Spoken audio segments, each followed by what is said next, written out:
system. So we've got a 52 volt battery, 52 volt motor in the back there, and this is the base of what we're going to be chatting about today, all the specs and fun things. If you guys just want to see what the ride test feels like, how it handles in some different environments around here, you can head on out to the ride test, which is a little bit later in the video. But for those of you who are interested in the specs and kind of what those mean and how does that translate into real rideability, then this is the section for you. So first thing we're talking about is the motor. So the motor we have here is our 750 watt rear hub motor. Now it is 750 watts nominal watts, and that is what's legally required for it to be class 2, class 3. But it does peak at a little bit over 1,000 watts, which is pretty nice. Some of them only go up to like 850, 900, something like that. So not the highest peaking wattage motor that we've had, but it does peak pretty high. And even though this is sort of that compact, almost sort of like a compact cargo look to it, it is a little bit sportier than you would think. The throttle takes off. It's got a little bit of a higher ramp up in the power curve. Not super loud, very on par with a lot of the motors that we've tested in the past, so nothing crazy to report there. All in all, I like it. Hill climbing wise, we didn't really take it on that many hills, so based on some of the stuff that we did, it would probably struggle to get up the impossible hill climb that we normally do, which we didn't do. And the only reason I know that is because I've already done the ride test and I didn't do it. I went a different direction. So on this one, probably not going to be an amazing climber, but some of the inclines and declines that we went up, which I guess turns those into inclines, handled itself pretty well. It did slow down a little bit, but all in all, this thing, just handled itself really well. So to power all that, we've got this 52 volt battery up here, and I'm going to get the key off because I always forget to do that before we start recording. Watch me do this one-handed with my gross dirty fingernails. Look at that. Champion. Okay, so to get the battery out, we're going to insert the key here, turn it to unlock it, and then once it's in the locked position, you just pull the battery out. This is a big one. It is 52 volt, 15 amp hours, so we got 780 watt hours here. Reasonably spec'd for this sort of bike and what most people would use it for. We've got a quick read up here at the top, which I can't hold and then press for you. So just imagine it lights up some pretty colors. And then our charging port is on this side, which you can charge it on this side of the bike here. So go ahead and pop it back in. It just seats itself real nice, and then we go ahead and lock it, pull the key back out, and we didn't get any rattle or anything like that in here while we've been riding it. So the nice thing is, if you forget how many volts it is, you can remind yourself it's 52 volts. Put the key back in my pocket for later. Now when it comes to the charging port, got a decent little cap over here on this side. We've got our hole through the frame right here. Now the only thing that's the downside of this, because otherwise it's pretty accessible. It'd be more accessible maybe if it was at the top of the down tube here, but down here, so if you plug it in and then for some reason you forget it's plugged in and you go to try to remove the battery, you see there could be some issues with the charging port getting stuck in here and kind of ripping that out. Don't want to do that, so always make sure that it's not plugged in before you remove the battery. Now the nice thing is it does provide you the convenience of being able to charge it on the bike, so you might not really ever take the battery out, except for a few circumstances here or there. But really for the price point, getting 780 watt hours, not too shabby. And there's Samsung cells in here, so nice name brand cells, which is what we like to see, which is cool. They didn't skimp and just try to save some money with some no-name cells somewhere. And then that is, so we talked about the motor, we talked about the battery, and the next thing we should chat about is the cockpit. So up here we've got these ergonomic grips. They're fine, a little too sturdy here. I don't know if I like this grip pattern, but I'm kind of a grip guy. I like to get real specific and nitty. I mean, some people might grab one of these and be like, oh, I love it. The bonus is it has two locking points. We got a locking point at the end and right here, so these things don't move at all. I mean, that's just my wrist going around. That's not moving at all, so that's nice. We also do have end caps here, so if you want to pop these out and put in some end cap mirrors, you can do that. If you have this kind of load now with cargo, and let's say your balance is not quite 100% there, having mirrors, just kind of being able to be right here and just kind of glance a little bit to the side to be able to see what's behind you, is pretty nice. So the fact that we have the capabilities to put pretty much any universal mirrors in there Although right now, actually, as I'm recording this, I think they're giving away free mirrors. Don't quote me on that, but if you're watching this kind of quickly after the release, you might want to check. I think they're doing a free phone holder and a free mirrors. Something else and a lock, I think, if I remember that correctly. So you might not have to pay for mirrors. You might just get some mirrors. But if you missed the sale, what have you, you can put in pretty much any universal mirror here, which is pretty nice. Throttle here, this is our typical thumb throttle. Used to seeing it pretty much on most bikes these days. No real complaints, handled well, nice little springiness to it.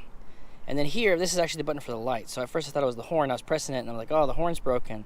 But then I realized I was turning the lights on and off. And the lights are mounted up underneath here.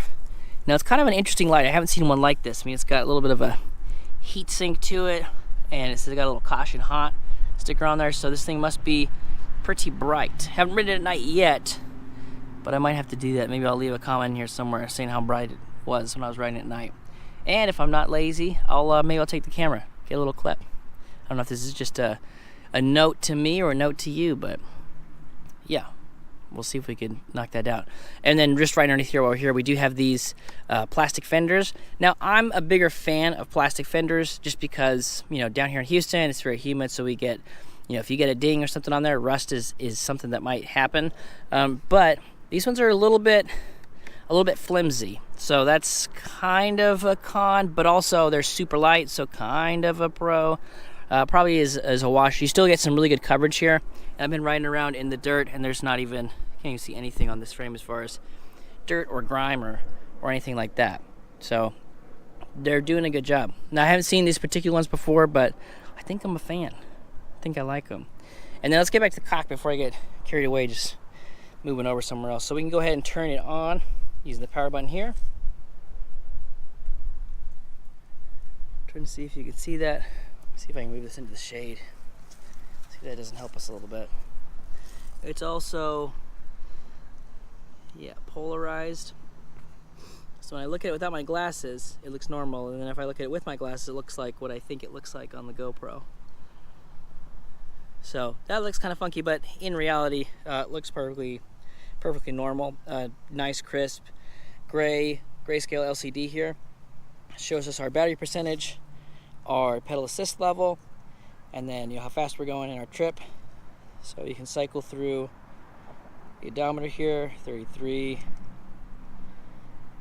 20 miles, 0 watts being used, average speed, max speed. Now I'd probably leave it on. Oops. So I double tap the plus button and it puts it into speed mode or sports mode, whatever they call it. But basically what that does is it eliminates the throttle, so now the throttle's not going to work, and you can now pedal it to 25 miles per hour. I'm personally kind of confused about that. I don't really see the utility there, but if you want to get from 20 miles per hour class 2 to 25, just pedaling, you can put it in sports mode and then pedal past that. And you can also do it while you're riding, so it's not like you have to stop and then undo it. So if you were, throttling around and you're like, oh, I want to get a little bit faster, you could just double tap it, pedal, get that speed boost because the throttle's not going to take you to 25 anyway. And then when you want to come down and cruise on the throttle, you just double tap it again. So not terrible. I don't know if I quite understand it, but it's something to note. So as soon as you put it back onto normal mode there, then our throttle's going to work, as you can hear.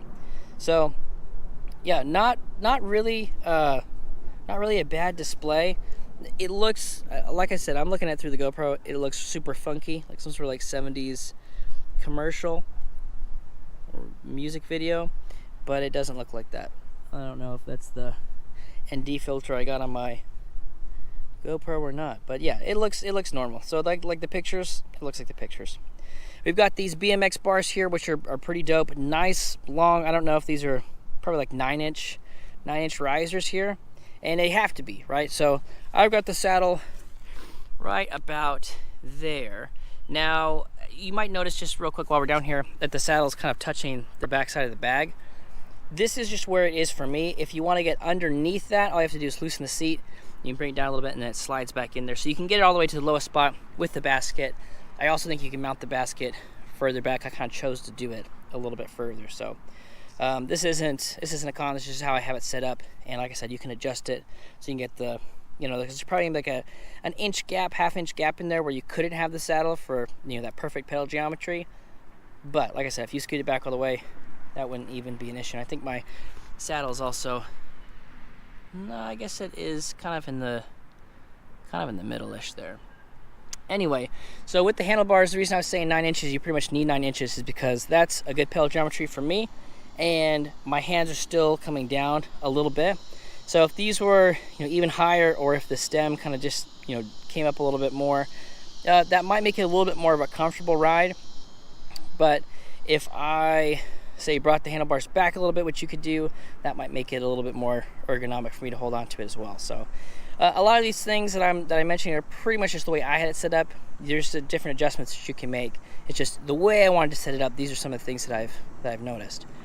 On this side, we've got our bell, which is pretty nice.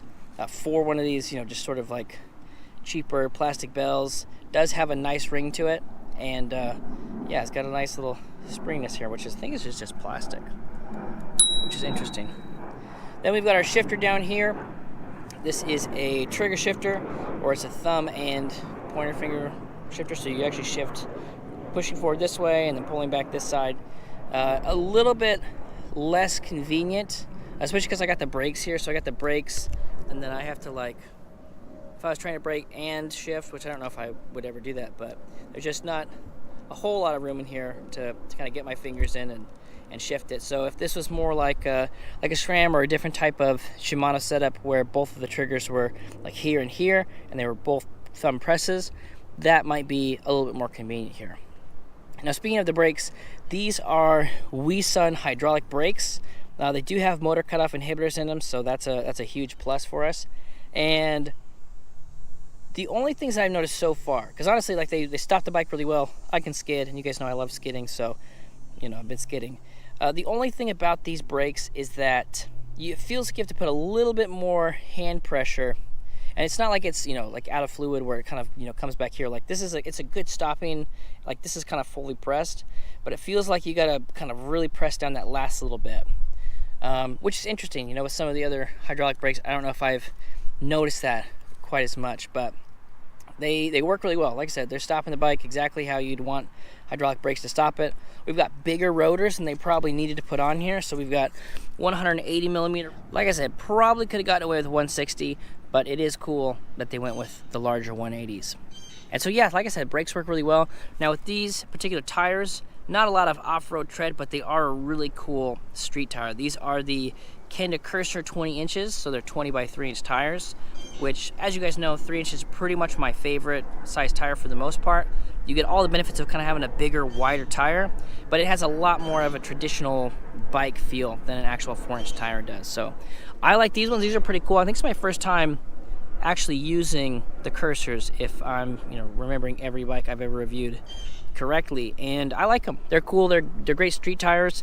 They handle off-road a little bit. We did a little bit of stuff, riding around in the dirt and some grass and things like that. Didn't feel 100% confident with them. When you get into some loose dirt and stuff like that, they'll tend to sway a little bit, but there's really nothing here to grab onto that. And then let's head back over here and let's chat about our drivetrain.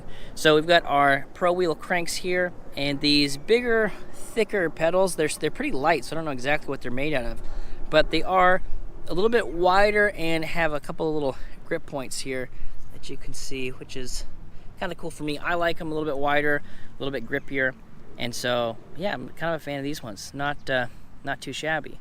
We've got our KMC rust-proof chain here, and then we've got our Shimano Altus derailleur here in the back. Now, this one doesn't have a derailleur guard, and it doesn't look like there's a spot to put it on there, or maybe I don't know. I have to double check that. But this one doesn't have a derailleur guard on it, so that's a fact. I don't have to double check that one. And that might be something that would be interesting to have out here. Kind of protect it from curbs and things like that, because this is going to stay in the urban jungle, right? It's going to be on the concrete for the most part. So maybe something that could be added here, but not a huge deal. Like I said, functions well, so not really an issue with that. We've got our other full fender in the back. Now this one,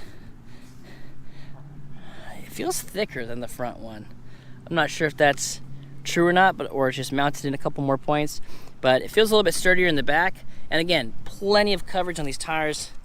You can see that they're sticking out plain enough. So I mean, like I said, I've got in the dirt, and there's not really anything back here. So they're doing a pretty good job. And then up here we have got our bag and our rack. Now the rack itself is pretty big. I'll get those exact dimensions for you on screen here, but it feels like there's quite a lot of space, especially compared with, like, you know, a lot of the smaller rear baskets. There's reflector attachment points here, and the bag itself, I guess I decided to make it as hard as possible for me to get into this thing one-handed. The bag itself has tons of room in here. I mean, look at that. Like you guys are in the bag right now. You know what I'm saying? So tons of room in here, which is pretty dope. A little pocket up here at the top. Again, you pop this back over here and zip it on up. So you can fit quite a few things in there if you guys are, you know, delivering food and you don't want to put it into you know, some sort of insulated bag or anything like that. Or if you had a smaller insulated bag, you could just drop it down to this, which would be pretty sweet. And then up in the front, the other extra basket we got is the front basket. Now I'm kind of partial to the wood look. Now we did have a wood panel on the back as well before we installed the rear basket, so this matched what was back there. So if you just do front basket on this one, and then it would match the back. It's the same sort of bamboo-ish looking wood here. And this one, you know, mounts right here. Pretty easy to mount. I did have to take this board out in order to get those screws at the bottom just because of the way that the angle is. Not a huge deal, just something to note if you're trying to install it, get a little frustrated. Try removing these four screws here, and then yeah, it mounts pretty easy because you can get a better angle with your Allen wrench there. Here we have got our cup holder. Now I'm not 100% sure if you'd be riding with something in there, for two reasons. One, there's not that much travel in the front suspension. There's some, but it's not like it's gonna really kind of absorb, you know, big bumps or anything like that. And if you're sitting back here, you take my perspective, or here, I'm not gonna let go of my hand, reach all the way down here and grab it. So I don't know if it was designed to be used, you know, while you're riding, but you know, when you're stopped, this is pretty nice. I wish I would have brought a water bottle because it's a little bit hot. I could have demonstrated it. But let's say you get to where you're going, you're at the park, you're at the beach, whatever it is, pulled up on the boardwalk. It'd be super easy for you to set your, you know, water bottle, Gatorade, Prime, whatever it is. You pop it down in here, and then boom, you got a little portable table. That's how I guess I envision myself seeing people use this a little bit more. If you don't want to use it, you just undo these screws right here, boom, and then you've just got a regular front basket. Not super deep, so this is only about, I don't know, 3 inches or so, maybe a little bit under 3 inches deep. So if you are going to put stuff that's a little bit bigger in here, or at least a little bit taller, you definitely want to get some bungees, and obviously there's tons of nice good spots to have that chomped on there. So chomped's not the word I was looking for. Bungeed? Yeah, have it bungeed on there. So yeah, so other than it's not super deep, and not sure exactly when you're gonna use a cup holder unless you're stopped. I like it. I think it looks pretty good. One of the things with a lot of these front baskets that we get is that they don't leave us enough cable here, and so then you almost can't even turn the bike fully on most bikes. But on the Runabout 2 here, there's plenty of cabling. I can turn this bike all the way around.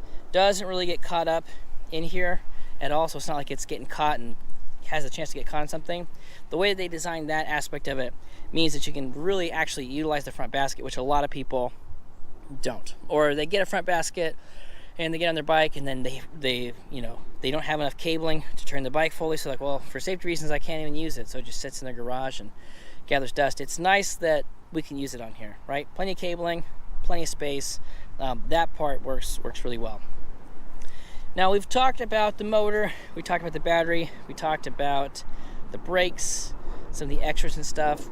I guess we didn't really chat about the front fork suspension, but let's go ahead and do that now. So the front fork suspension here, and actually I'm gonna move us back into the light a little bit. No reason for me to be nice and cool. Excuse me, I'm trying to talk about these suspension forks here.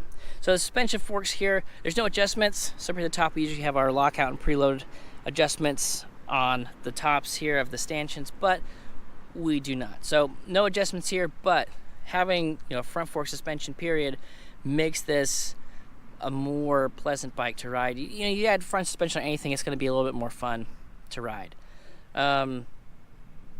Yeah, not like I said, not a whole lot of travel.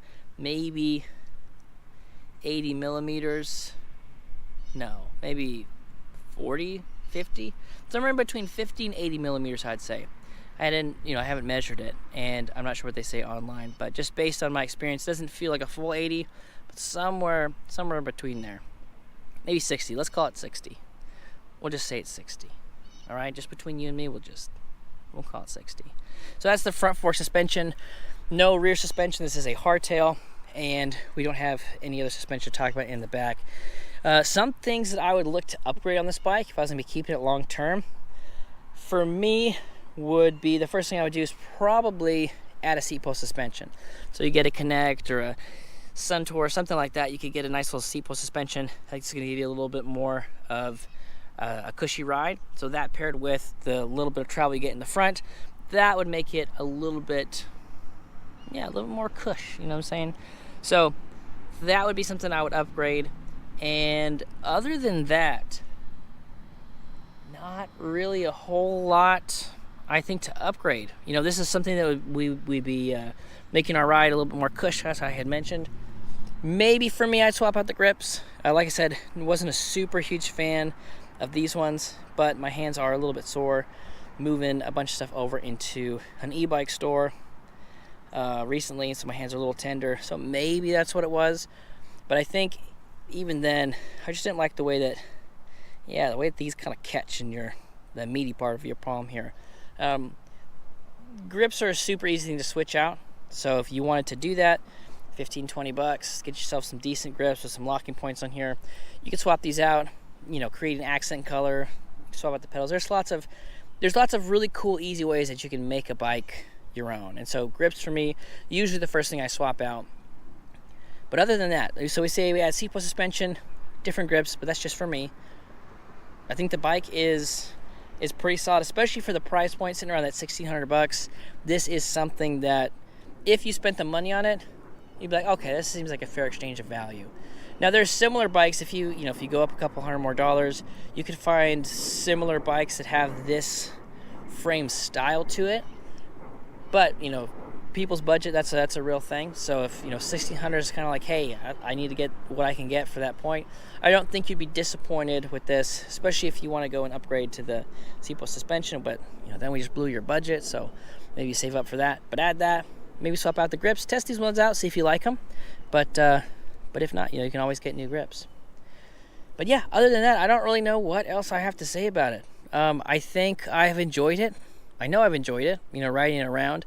Definitely is not something that you would want to take off-road primarily, just because, we've got 3-inch tires instead of 4-inch tires. They are street tires, not outdoor tires, and not a whole lot of travel up front, and it's a hardtail. So when you're riding along some of the dirt and stuff that you normally see us do, this, it's a bumpy ride, right? And so when you're doing the same thing on a full suspension bike that's fat tire, you don't feel anything.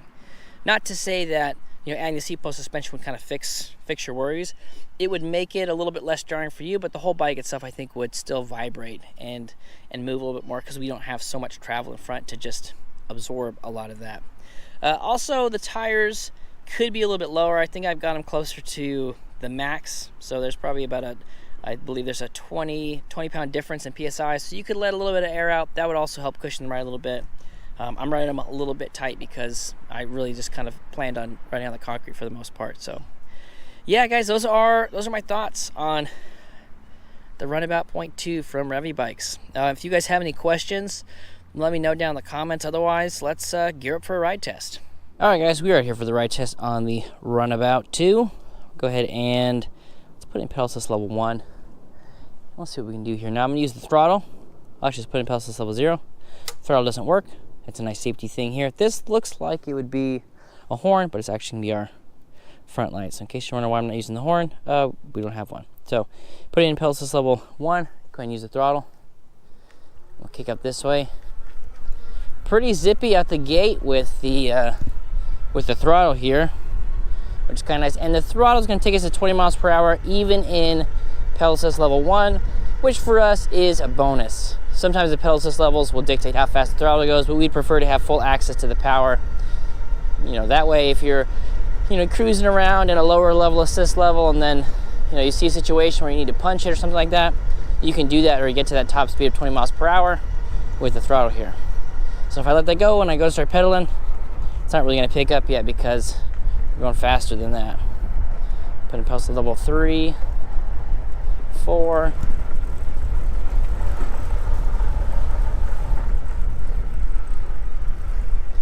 There we go, now getting some juice. Do a little brake and a turn here. Now these brakes here, they're Wisun, but they still work pretty good. I feel like you got to put a little bit more pressure on them than maybe some of the Tektros, but they do a really good job of stopping the bike, and I can demonstrate that here at the end. Go ahead and hit the brakes.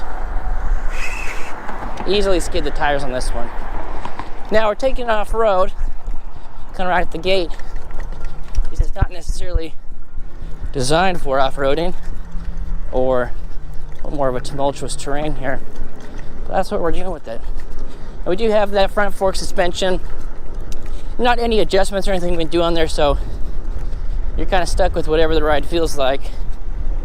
Which for most of the time, you know, if we're really just kind of cruising around on the concrete, not really a huge deal.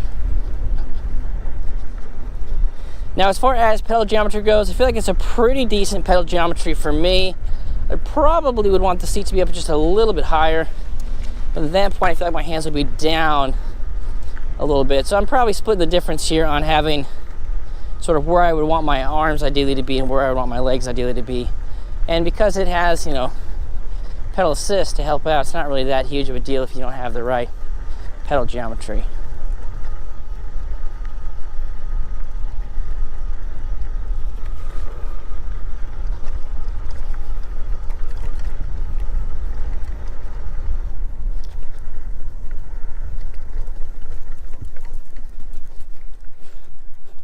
Here's they're trying to pass on the road. We get time to take a little break and chat about some of the stuff that we probably have already covered in up to this point in the review.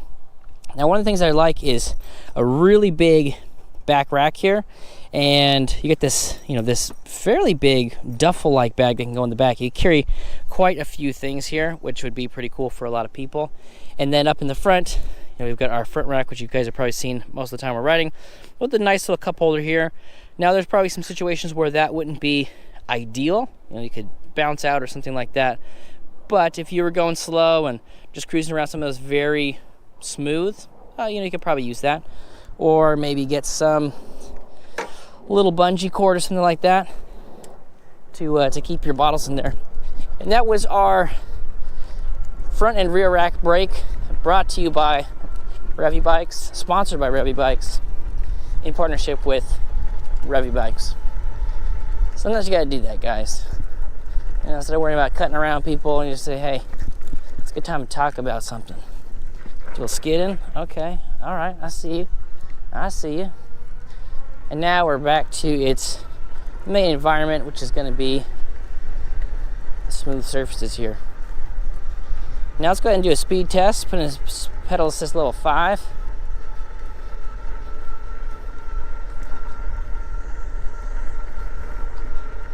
And that's going to take us to 20 miles per hour as it sits right now. I believe it can be unlocked, so we could get speeds of 25 miles per hour out of it. But as it comes in Class 2 mode, looks like it's only going to take us to 20 miles per hour with pedal assist or throttle. Well, usually use something like that. You can jump in there in the advanced settings and pretty easy to switch. Now, as far as handling goes, this is a pretty compact bike. Like, it's a compact cargo bike and really has some really decent handling to it. Cut corners pretty well. I feel like I've got a pretty good control of where I want the bike to go, and yeah, all in all, has a really nice feel to it. Now go ahead and get going a little bit faster, do a braking test right up here. Trying to skid the tires just a little bit. It's probably like 16, 17 feet. We're going 20 miles per hour here. So not too shabby. And of course we got a little bell down here. Decent sounding bell for being one of the, just sort of one of the cheap plastic bells that we see come on a lot of bikes. It sounds pretty nice. Oh, backing up. And we're cruising again. All right, so one thing we got to add in here is to get to that top speed of 25 miles per hour, all you have to do is double tap the power button here. And so now it's in normal mode. Oh, you can see this is NOR on it. So the throttle works, throttle goes up to 20, we're golden. And then if I put in pedal assist level 5, double tap this, the throttle doesn't work, but we can now pedal assist to 25 miles per hour. So I'm not 100% sure why you'd want to do that, but they've done it. And I wouldn't really say there's a ton of ghost pedaling either, but it is a pretty quick cadence to get to that top speed. So a little bit tricky getting that 25 miles per hour out of it, but then you don't get to use the throttle at all, so it deactivates the throttle, which is interesting. I don't know if there's I should have put it back because I'm a throttle guy. I don't know if there's a legal reason, or maybe there's some utility there that I'm just not aware of. But if it were me, it'd be cool to have, the sports mode you put into, technically it'd be class 3 at that point, but I'm not quite sure about deactivating the throttle. That doesn't really make sense to me. But if it makes sense to you, let me know down in the comments, guys. I just had to hop on and show off that feature because, we're learning. We're all learning stuff. So I was like, man, I was trying to jump into the settings and see if I could change it. And then, reread through what Revy Bikes had sent me on the Runabout 0.2. And it was like, oh yeah, to enter sports mode, you just double tap it. I said, oh, that's cool. And right underneath it, it said, but it deactivates the throttle. And I was like, what? It was just like that. Like I was like, what? That was exactly what I said out loud.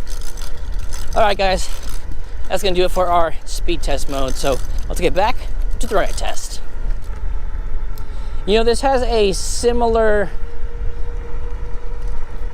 frame design to a couple of bikes we've tested out recently, like the Scoria from Machwheel, and then also the Ovia from Cyrush. I reviewed that one as well not too long ago. Sort of that compact, step through, thicker frame, but I believe both the Scoria and the Ovia have actual fat inch tires, so 4-inch tires.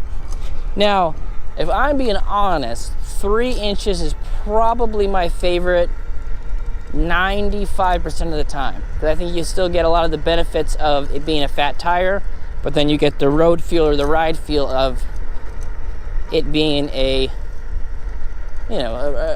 feels more like a traditional bike than a straight fat tire. But yeah, 3 inches are pretty much my favorite. Now for some of these like smaller wheels, when you're talking 20-inch and kind of a compact frame, I think I might like the 4-inch tires a little bit more. And it's mainly because when you have this compact frame, none of them are really designed well for, they're not designed well for pedal geometry, right? Like you can get it there, but that wasn't really in my opinion, I don't think that's the first thing they had in mind. Is like, oh, the frame looks cool, let's kind of build it on top of this.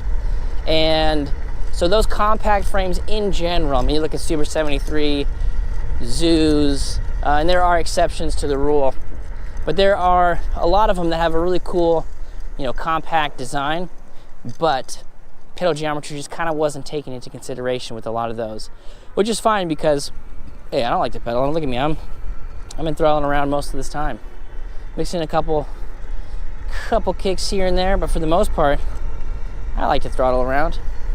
And so saying all that to say, I think that with those fat tires, they're a little bit more fun to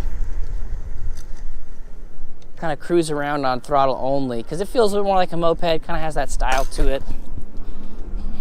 We just bottomed the shocks out there. But guys, that is pretty much our ride test on the Runabout Point 2. Be safe, wear a helmet, right? I am. Here, I can prove it to you guys. Look at this.